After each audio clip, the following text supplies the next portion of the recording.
La vida del creyente debe tener algunas características que manifiestan toda la enseñanza recibida y que produce cambios sustanciales en nuestro matrimonio, poder ver un mejor matrimonio, poder ver mejores relaciones interpersonales, poder experimentar una verdadera transformación. Y desde ahí dice el versículo 17, si puede ir a su Biblia: esto pues digo y requiero en el Señor, que no andéis como los otros gentiles que andan en la vanidad de su mente, teniendo el entendimiento entenebrecidos, ajenos a la vida de Dios por la ignorancia que en ellos hay, por la dureza de su corazón, los cuales después de que perdieron toda sensibilidad, se entregaron a la lascivia para cometer con avidez toda clase de impureza.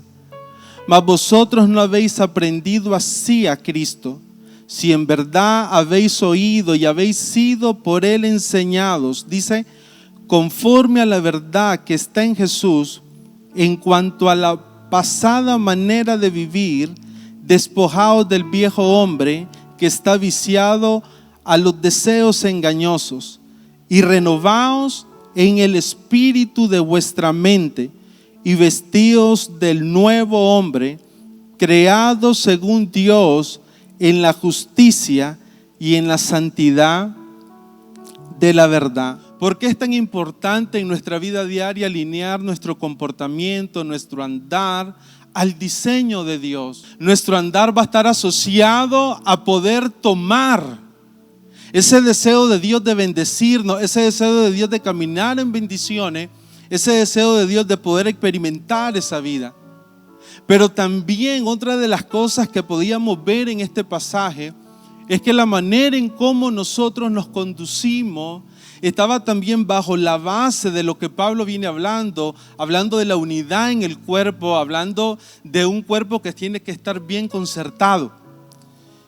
¿Por qué esto se vuelve importante?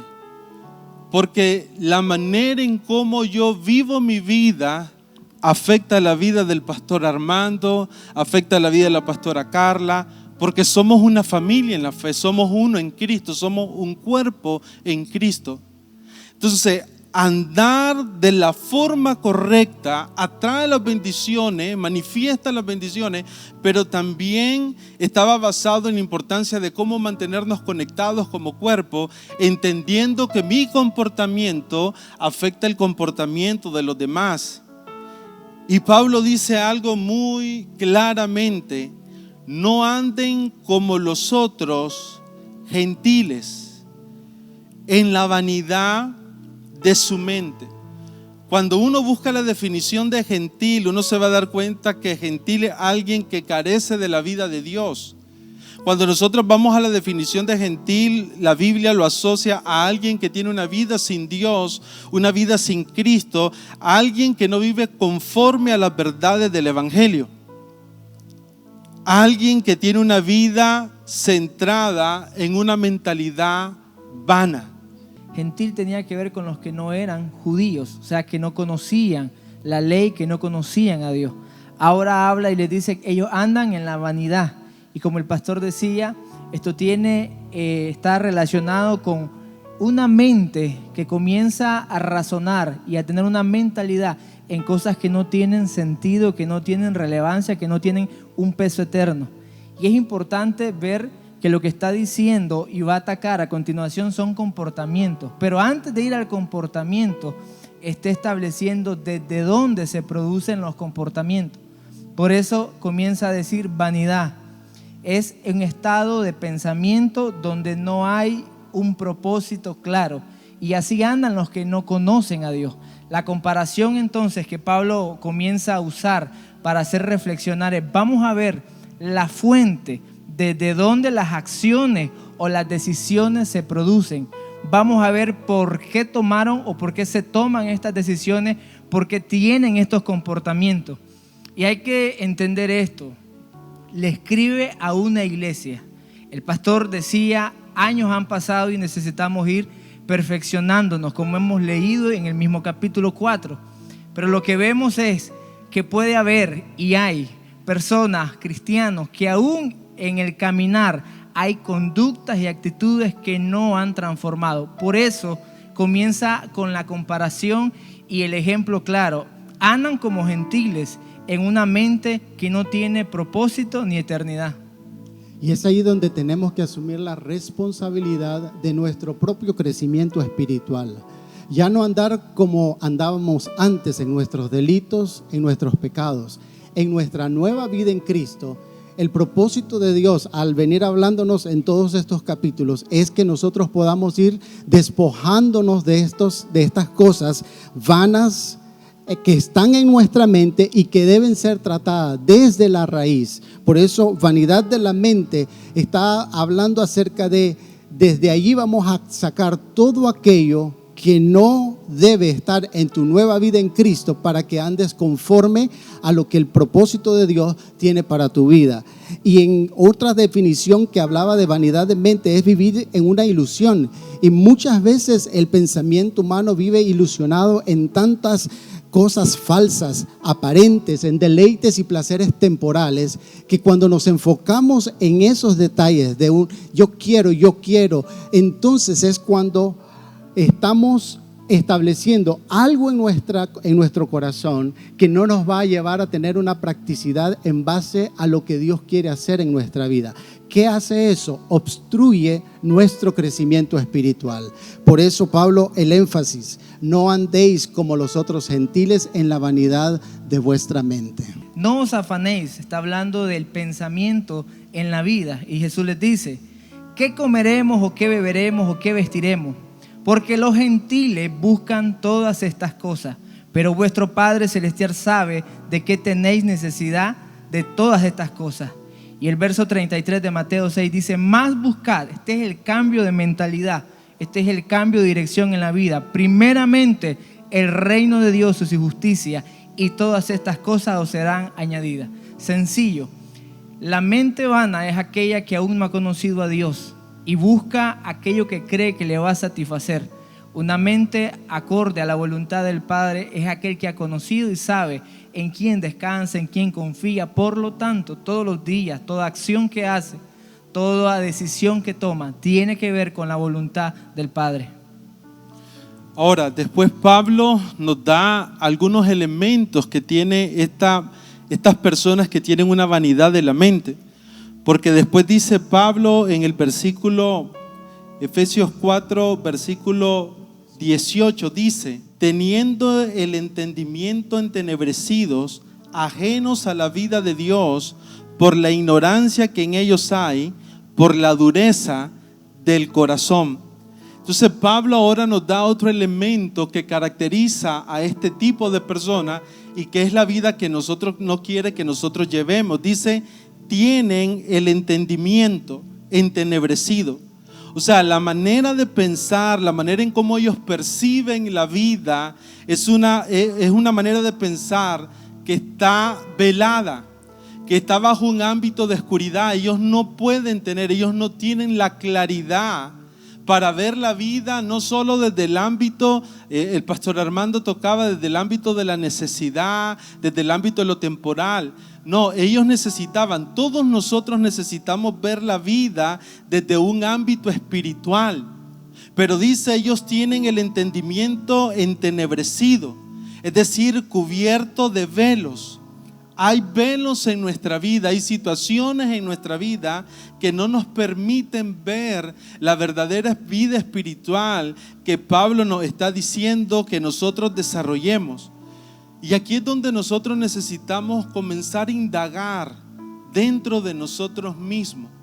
Hay situaciones, hay velos en nuestra vida que no me están dejando ver la verdadera vida espiritual que Pablo quiere llevarme, que Dios mismo quiere direccionarnos. Son preguntas que necesitamos hacernos en este tiempo. La otra característica que menciona Pablo es una vida con entendimiento entenebrecido, pero también una vida alejada, ajena a la vida de Dios. O sea, una vida que no puede conformarse al diseño de Dios, una vida que no puede establecer una relación con Dios, una vida que todo lo juzga desde lo natural, desde lo que sus ojos pueden ver, desde lo que sus sentidos pueden captar, o aún desde lo que sus deseos, los deseos pueden captar según ellos ven, pero no desde un ámbito sobrenatural. Entonces, ¿cómo este estilo de vida al final no nos permite ver lo que Dios ha establecido para nosotros?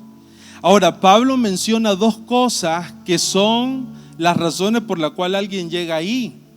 Dice, la primera es por la ignorancia que en ellos hay. Esa palabra ignorancia quiere decir falta de conocimiento, pero también está vinculada a aquel conocimiento que yo pude haber recibido, pero lo escuché en alguna prédica, en alguna conversación, lo leí tal vez en la escritura, pero nunca lo pude llevar a la práctica. No solo está vinculada a la ignorancia de desconocer una verdad, de desconocer una enseñanza que viene de Dios, no. Está relacionado a todas aquellas enseñanzas. ¿Cuántas enseñanzas nosotros hemos recibido? Hemos ido a la palabra, Dios nos ha hablado a través de una persona, a través de la escritura, pero no la llevamos a la práctica, a la practicidad. Eso nos coloca o nos puede colocar en un entendimiento entenebrecido. Pero la segunda palabra que usa Pablo es por la dureza del corazón. Cuando uno busca el significado de dureza, a mí me llamó mucho la atención, porque uno lee la palabra dureza y uno la asocia a un corazón cerrado, uno la asocia a esa insensibilidad para recibir de Dios o de las personas. Pero me llamó la atención que una de las definiciones de la palabra dureza es cuando sacamos lo espiritual de nuestra vida. Cuando dejamos de juzgar espiritualmente. Cuando dejamos de dejarnos de ser direccionados por lo que Dios está hablando, por lo que el Espíritu Santo está hablando a tu vida. Un corazón endurecido es un corazón que sacó la visión, la perspectiva espiritual. Y Pablo lo menciona también en las cartas a los Corintios. En 1 Corintios 2 habla de que nosotros tenemos una visión espiritual.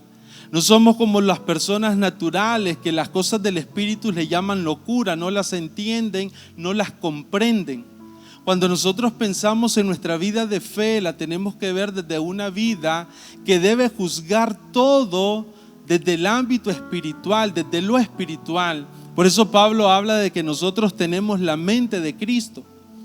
Pero la dureza del corazón es una condición donde dejamos de evaluar las cosas a la manera de Dios. Es importante señalar que una mente vana, que es sin propósito, sin sentido, no tiene resultado, es infructífera por causa del entendimiento entenebrecido, que es que carente del conocimiento, de la revelación de Dios, o la ignorancia, como bien explicaba el pastor, cuando desconocemos o cuando abiertamente rechazamos aquello que ya habíamos conocido. Pero el corazón endurecido es un rechazo abierto a Dios, y estas cosas son las que van a producir ese crecimiento en nosotros. Por eso tenemos que tener presente cuál es el contexto del consejo de esta palabra. Es de que nos motive a crecer, y en la ignorancia o en el rechazo a la revelación de Dios nunca vamos a conseguir ese crecimiento, nunca vamos a ver los frutos que se esperan que produzcan nuestra vida. Y prestemos atención a las palabras que va usando. Primero dice como los gentiles. Ahora en el verso que estamos en este momento, el verso 18 estudiando, dice tienen el entendimiento entenebrecido. Otra vez habla de mentalidad, pero ahora usa la palabra ajeno. Y ajeno en el original es alguien que no está como judío, que no nació ni que practica, que no conoce. Es un estado donde conozco, pero decidí hacer caso omiso. Es gente entonces que conoce la palabra, pero anda en la mente con un enfoque distorsionado. Por lo tanto, ahora vive como que nunca hubiese conocido a Dios, ajeno, extranjero. Por lo tanto, también viene y camina sencillamente conociendo una verdad, pero ignorándola de forma voluntaria y propia. La pregunta que necesitamos hacerle un tiempo como hoy es pensar cómo uno llega a esa condición. ¿Cuáles son los pensamientos que se establecen en una mente? ¿Cuáles son esas conversaciones internas? Yo le llamaría conversaciones internas que nos llevan a una condición ajena a la vida de Dios, que nos llevan a una condición donde el entendimiento entenebrecido no nos permite ver con claridad. Una persona con este entendimiento, una de las cosas que va a manifestar es mucho golpe, muchas complicaciones. Pero dice Romanos 1:21, dice, pues habiendo conocido a Dios, no le glorificaron como a Dios, ni le dieron gracias, sino que se envanecieron en su razonamiento y en su necio corazón fue entenebrecido. Profesando ser sabios, se hicieron necios. Lo que Pablo está diciendo acá en Romanos 1:21 es que sus pensamientos, lo que estaba en su interior, no tenía esa decisión de conocer a Dios, de agradar a Dios, de buscar una vida de Dios, sino que se envanecieron, se asentaron en sus propias creencias. O sea, pusieron sus propias creencias, sus propios pensamientos, su propio entendimiento de la vida por encima de lo de Dios. Y cuando uno piensa en esto, yo creo, pastores, que no es una decisión muy sabia. Porque cuando el pensamiento del hombre puede estar por encima del pensamiento de Dios, comenzando por un principio muy importante, nuestros pensamientos son limitados. Nosotros no podemos conocer lo que va a pasar dentro de una semana, dentro de 10, 15 años, no lo conocemos. Los pensamientos de Dios son eternos, Dios no tiene tiempo, son más altos que nuestros pensamientos. Pero un estilo de vida de esta manera que Pablo habla es un estilo de vida que puso su forma de pensar, sus propias creencias, su propio entendimiento de la vida por encima de los de Dios. Y Pablo menciona una consecuencia muy peligrosa. Pablo dice, creyendo ser sabios, creyendo que llevaban una vida de una forma correcta, se convirtieron en personas necias. Ahora, esa palabra necia también está asociada a una vida llena de mucha imprudencia. Una vida que está llena donde tomamos decisiones, donde no logramos ver las consecuencias, donde tomamos decisiones, donde no logramos ver las consecuencias que van a traer y al final terminan trayendo mucho dolor. Cuando nosotros comenzamos a manifestar este diseño de vida, después Pablo menciona en el versículo 19 de Efesios, perdieron toda sensibilidad y se entregaron a la lascivia para cometer con avidez. Esa palabra avidez quiere decir con una fuerte intención, no importando si la gente dice, mira que está pecando, no está pecando, no tomando en cuenta la vergüenza, no, con toda prontitud se entregaron con toda lascivia a toda condición inmoral. Entonces lo que nosotros podemos ver aquí, y creo que era lo que Pablo estaba tratando de marcar, como una vida que saca lo espiritual, que saca a Dios de su diseño, puede ser una vida que va poco a poco en una condición de decadencia. Como una familia que sacó a Dios de la casa, que sacó el diseño de Dios de la casa, puede ver cómo tal vez su matrimonio, su relación con los hijos no va en un proceso de crecimiento, de mejora, sino va en un proceso de deterioro, al punto de perder toda sensibilidad. O sea, lo que Pablo estaba diciendo, llegan a un punto donde ya no tienen problema por el pecado, por operar en una dirección correcta a Dios. Recordemos que el pecado lo tenemos que ver cuando estudiábamos Efesios capítulo 2 y hablábamos de una vida alejada de Dios, decíamos que pecado era errar en el blanco. O sea, este tipo de comportamiento llega a una condición donde nuestra vida termina errando a los planes y a los propósitos que Dios está dando y perdemos toda sensibilidad. Hoy podemos hacer un alto y evaluarnos. ¿Estoy igual que el mes pasado? estoy igual que hace un año. Y aquí nos provee elementos que nos pueden ayudar a evaluarnos cómo estamos en el crecimiento del conocimiento de la palabra de Dios, en su revelación. Cómo estamos si yo no soy ajena a mi relación con Dios, porque una de las cosas que denota cuando pronuncia ajenos a la vida de Dios es que no tenían que ver nada con Dios, no había un interés, y de repente podemos ver si nosotros nos estamos apagando en nuestro interés, en nuestra pertenencia con Dios. Entonces una palabra como la de hoy puede traerte luz si no has experimentado el crecimiento que se espera en tu vida, los frutos que se esperan en tu vida. Nosotros estamos llamados a que nuestra vida crezca, no a decrecer, pero cuando leemos esta palabra hay posibilidades de que si la descuidamos podemos decrecer, y es lo que nosotros debemos de evitar, entender que es un mandato de Dios y ser diligentes en crecer a como aquí la palabra nos está motivando. Y es ahí donde entonces necesitamos entender que debemos transicionar de esa vieja pasada manera de vivir a la nueva que Dios quiere establecer.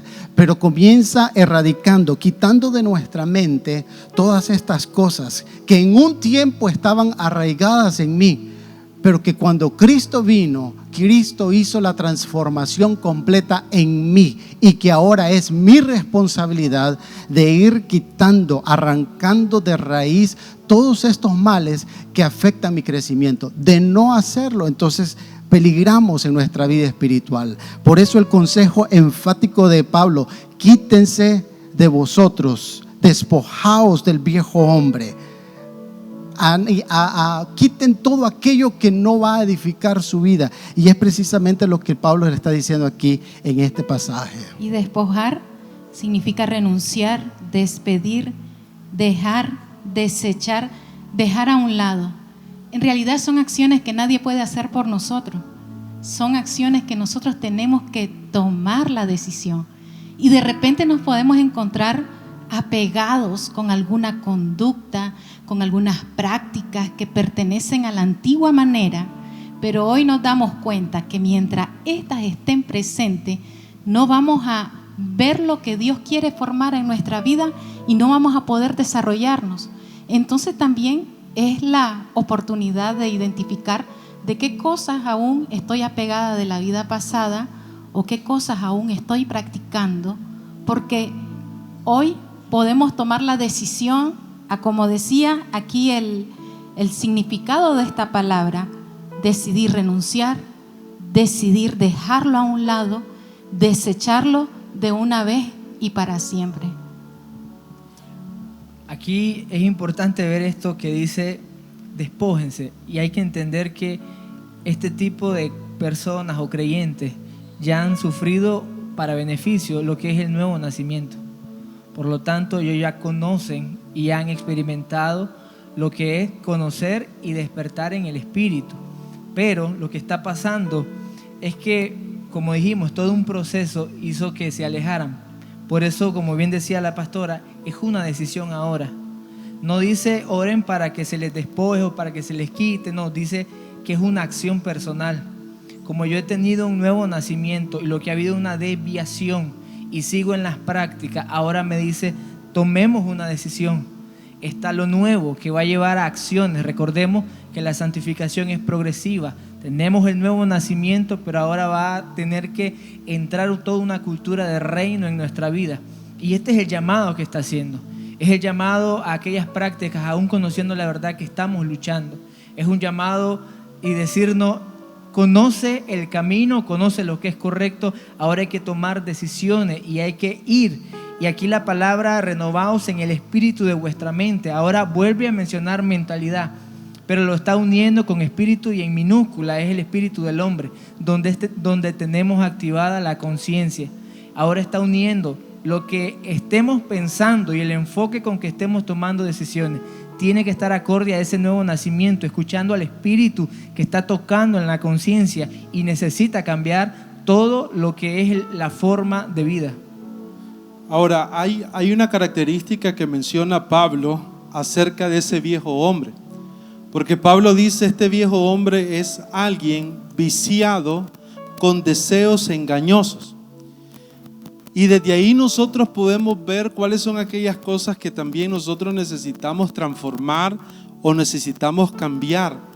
Porque cuando Pablo está diciendo, este viejo hombre tiene una vida viciada, o sea, tiene una manera de conducirse, tiene hábitos, tiene comportamientos, y esta palabra viciado hace referencia a fallas y defectos en el conducirse. Dice que este comportamiento está viciado por deseos engañosos. O sea, son deseos que aparentemente me están direccionando a un diseño de vida de satisfacción, donde voy a encontrar el verdadero placer, la verdadera satisfacción de la vida, pero es un deseo engañoso. O sea, lo que está diciendo es que la manera en cómo este viejo hombre se conduce es a través de un diseño de vida donde su práctica de vida le hace pensar que va a obtener satisfacción, pero su final es un final de destrucción. Y cuando uno piensa en eso, ahí es donde nos comenzamos a hacer esas preguntas. ¿Cuáles son aquellos deseos que yo tengo que pudieran traerme un entendimiento, que van a traer una respuesta a mi vida, una gratificación a mi vida, pero realmente pudieran traer una destrucción o un daño a mi vida? ¿Cuántas personas nosotros pudiéramos conocer que de repente dijeron, bueno, la solución a mi vida está vinculada al dinero? Entre más dinero tenga, entre más recursos tenga, voy a poderle darle respuesta a mi vida. Entonces toda su conducción, toda la manera en cómo esa persona lleva su vida está enfocada en conseguir dinero, está enfocada en trabajar, está enfocada en obtener ese recurso para satisfacer necesidades. Es un deseo engañoso que al final nos termina separando del verdadero deseo de Dios. Esos deseos engañosos actúan como sutileza. Por eso también Jesús lo mencionó en la parábola del sembrador, cuando habló acerca del engaño de las riquezas, acerca de una vida que no dejó que la palabra se asentara, se afirmara, produciera fruto, porque la vida se concentró en los afanes de cómo suplir aquellas necesidades materiales, en cómo obtener esa riqueza que trajeran una satisfacción, pero que verdaderamente no es la vida. Entonces dice Pablo, hay que despojarse de todo aquello que está como un deseo entre nosotros, pero que verdaderamente no viene de Dios, sino que es un deseo engañoso. Y ahí da la segunda o el segundo principio práctico. Primero nos despojamos de esa vida, pero hay una segunda cosa que hay que hacer. Hay que renovar nuestro entendimiento. Y esa expresión, renovar nuestro entendimiento, está basado en la manera en cómo yo veo. O sea, todo cristiano que esté expuesto a la palabra de Dios, todo creyente que comienza en el caminar de Dios, en algún momento de su vida tiene que comenzar a ver diferente. Comenzamos a ver diferente nuestro matrimonio. Tal vez el matrimonio lo mirábamos de una manera diferente antes de conocer el consejo de Dios. Ahora lo comenzamos a ver bajo el verdadero diseño de Dios. Lo hemos estado enseñando los domingos. Un esposo que ama sacrificialmente a su esposo, una mujer que se sujeta voluntariamente a su esposo. Es una nueva manera de ver las cosas. El renovar el entendimiento es la cosmovisión que nosotros tenemos de las diferentes áreas de nuestra vida. Pablo lo que está diciendo, necesitas renovar la manera en cómo ves, necesitas renovar la manera en cómo piensas. No podemos, si queremos ver esa nueva vida, no podemos acomodarnos, conformarnos al sistema de este mundo. Definitivamente Dios estableció diseños desde un principio para que nosotros viviéramos acorde a su perfecta voluntad. Cuando el pecado se introdujo, este diseño fue totalmente distorsionado. Y ahora Pablo dice, renovaos en el espíritu de vuestra mente. Una de sus definiciones es volver algo a su primer estado original, restablecer algo que se había interrumpido. Dios estableció sus diseños para nuestra vida, propósitos de bien, propósitos de mucho bienestar para nuestra vida. Pero el pecado se introdujo y distorsionó, causó un caos. Y es lo que vino a establecer en nuestra mente lo que yo quiero, lo que yo pienso, lo que yo anhelo. Pero aquí, para poder experimentar la multiforme gracia de Dios sobre nuestra vida, necesitamos, dijimos primero, despojarnos del viejo hombre, pero también renovar nuestro entendimiento. En otras palabras, la renovación de nuestra mente nos habilita a poder regresar a la mentalidad con la cual originalmente Dios nos creó. Dios nos creó para bien, Dios nos creó para ser bendecidos, Dios nos creó para que nosotros pudiéramos disfrutar todo lo que Él había diseñado para nuestra vida en pro de nuestra bendición espiritual. Y es ahí donde entonces necesitamos volver, como decía el pastor, esos diseños que fueron distorsionados para el matrimonio, volverlos a asumir. Pastor, pero eso es duro. Sí, pero es que es ahí donde yo tengo que morir a mi yo para poder arrancar en ese reconocimiento, arrancar de raíz esos antidiseños de que no están en el plan de Dios y en el propósito de Dios para tu vida, y establecer los propósitos de Dios. ¿Qué va a hacer eso?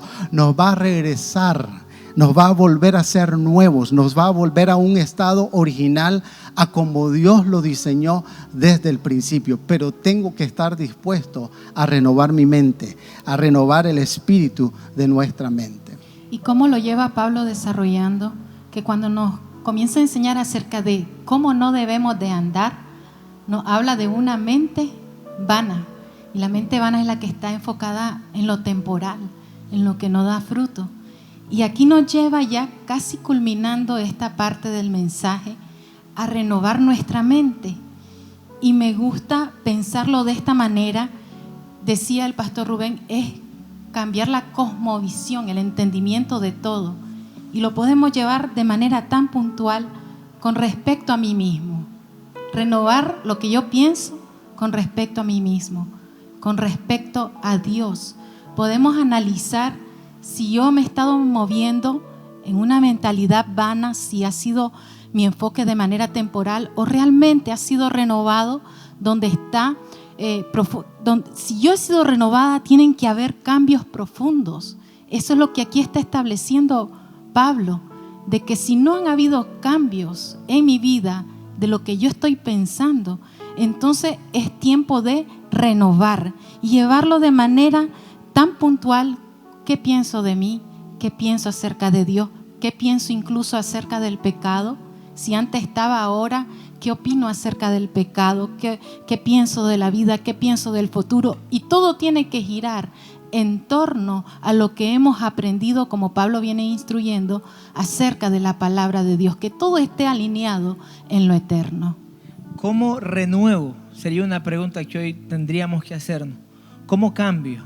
¿Cómo cambio mi manera de pensar? ¿Cómo ahora entiendo esta nueva naturaleza y algo nuevo que Dios quiere hacer? Romanos 12:1, Pablo lo expone de esta manera. Así que, hermanos, os ruego por las misericordias de Dios, y va a hablar de una práctica, que presentéis vuestros cuerpos en sacrificio vivo. Esto es entrega, santo, agradable a Dios, que es vuestro culto racional. Verso 2 dice: no se conformen o no os conforméis a este siglo, sino transformaos por medio de la renovación de vuestro entendimiento, para que comprobéis cuál es la buena voluntad de Dios, agradable y perfecta. Necesito entregar para poder estar en la mente y estar alineado a la mentalidad que hoy se me demanda como cristiano. Necesito entender que tiene que haber en mí arrepentimiento. Esto es un cambio de dirección donde yo dispongo mi voluntad y ya no estoy dispuesto a pensar a como una cultura, como mis padres me lo inculcaron, sino acorde a la palabra del Señor. Yo vengo de hogar cristiano, pero aún yo sé que hay muchas cosas que necesito renovar y hay muchas cosas que la palabra me está diciendo cada día que necesito cambiar, y eso es arrepentirme. Si hago esto, no hacerlo. ¿Cómo entonces llego a ese punto de pensar, de tener una mente nueva? Cuando conozco la palabra, cuando conozco a Dios y comienzo a entregarme a lo que la palabra dice, comienzo a darme. Yo soy ahora lo que se presenta yo soy ahora lo que se rinde, y por cuanto está rendido y está muerto a la voluntad de Dios, Él puede usar. Y es acá donde el espíritu de vuestra mente comienza a tener esa renovación, porque el Espíritu Santo está haciendo una obra. Yo quiero que pueda ver el proceso y el cómo debemos entonces hacerlo. Lo que está diciendo es que hay muchas prácticas en las cuales hoy podemos estar, pero es por una falta de entrega, y nos está dando la solución cómo salir. Renovar, entonces arrepentirnos, comenzar a tener esa entrega constante, diaria y permanente hacia Dios. Cuando Pablo dice es llevar cautivo todo pensamiento, es volver a direccionar toda nuestra mente. Una de las cosas que podemos ver, o uno de los pensamientos o pensamiento central básico que nosotros deberíamos de restaurar en un tiempo como lo que estamos viviendo, son pensamientos que tengan un solo propósito y un solo sentido: que Dios tenga la preeminencia en nuestra vida. La característica de los otros gentiles es sacaron a Dios de sus vidas. Pero una vida que se despoja de lo viejo, una vida que renueva su entendimiento, es una vida que pone como principal deseo, como principal anhelo, como principal objetivo, complacer a Dios. Pero algo que meditamos es esto: la creación del nuevo hombre en nosotros es establecida según Dios, no según un diseño humano, no según el pensar de una persona, sino según el pensamiento de Dios. Y Pablo en Colosenses capítulo 3 utiliza la palabra revestido de lo nuevo. ¿Cómo nace el nuevo hombre? Pero esa palabra revestido de lo nuevo nos está llevando al entendimiento de que no es algo que lo hacemos cuando conocimos a Cristo, cuando estamos en iglesia, sino es un entendimiento que necesitamos aplicarlo todos los días de nuestra vida.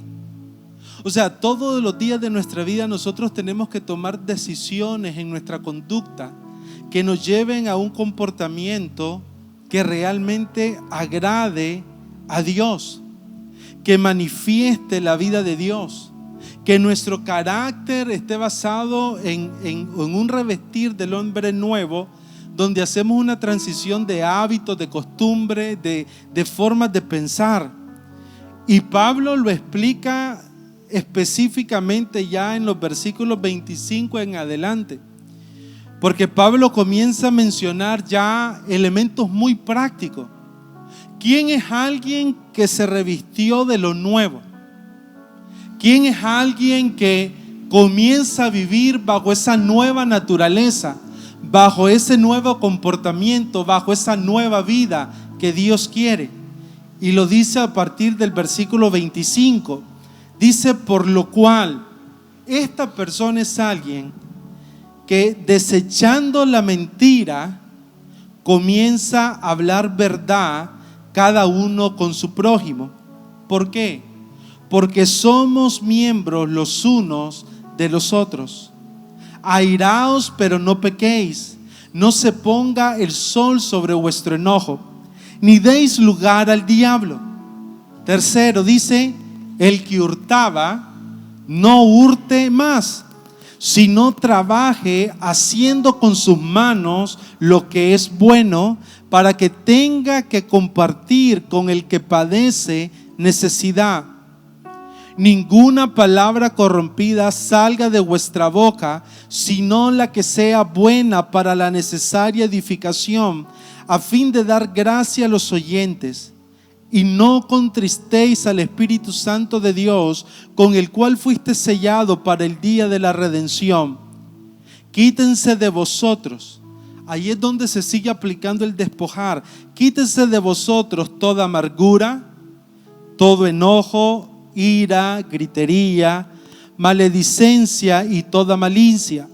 Antes, sé benignos unos con otros, misericordioso, perdonándoos unos a otros, como también os perdonó a vosotros en Cristo. Y quisiera saltarme al versículo 1 del capítulo 5, Porque pareciera que Pablo cuando llega al 5 concluye y dice: sé pues imitadores de Dios como hijos amados, y andad en amor como también Cristo nos amó y se entregó a sí mismo por nosotros, ofrenda y sacrificio a Dios en olor fragante. Creo que ahí Pablo nos está dando una poderosa conclusión. Pablo está diciendo: nuestra nueva vida, nuestro verdadero comportamiento debería de expresar la vida de Cristo en nosotros. Ser un cristiano, ser llamado cristiano, es llevar la vida de Cristo. Por eso el apóstol Juan en 1 de Juan dice que el verdadero cristiano, la persona que verdaderamente ama a Dios, dice Juan, debe de andar como Él anduvo. Entonces nosotros vemos la practicidad de esto. Pablo comienza a decir: si antes era alguien que hablaba mentira, comienza a hablar verdad, porque somos los mismos de un mismo cuerpo. Comenzar a cambiar nuestra manera de hablar, comenzar a cambiar nuestra manera de comportarnos. Creo que la vida en Cristo no la podemos nosotros quitar. Eso es algo vital en nuestra vida. Hoy llego a mi casa, me quito esta ropa, me cambio, me transformo, pero eso es en la parte externa. Pero en la parte espiritual, yo no puedo desvestirme de Cristo, porque si yo me desvisto de Cristo, es como decía el pastor Rubén, nos alejamos de Dios. Comienzo a vivir una vida totalmente lejos de Dios. Y yo creo que hoy en día la iglesia no puede vivir sin la vida de Cristo en sí misma. Por eso, vestidos del nuevo hombre, es que nosotros podamos permanentemente tener la vida de Cristo en nosotros, el carácter de Cristo en nosotros. Todo lo que Él nos enseñó, su amor, su compasión, su forma de ver el mundo, que nosotros lo podamos ver y que podamos nosotros abundar en todo aquello que Dios nos enseñó, en todo lo puro, en todo lo honesto, en si hay virtud alguna, si hay algo digno de alabanza, que podamos nosotros estar continuamente vestidos y cuidando de no ensuciar esa vida de Cristo en nosotros, porque cuando nosotros nos vestimos de Él, vamos a tener acceso a todas esas bendiciones que Dios ha preparado para nosotros. No nos desvistamos de Cristo. En otras palabras, lo que quiero decir es: no alejemos a Dios de nuestra vida. Cuando Dios nos hable, prestémosle atención. Cuando Dios nos hable, no endurezcamos nuestro corazón. Accesamos a Dios a través de la nueva vida en Cristo. Por lo tanto, yo quiero permanecer, yo quiero estar vestido de Él continuamente.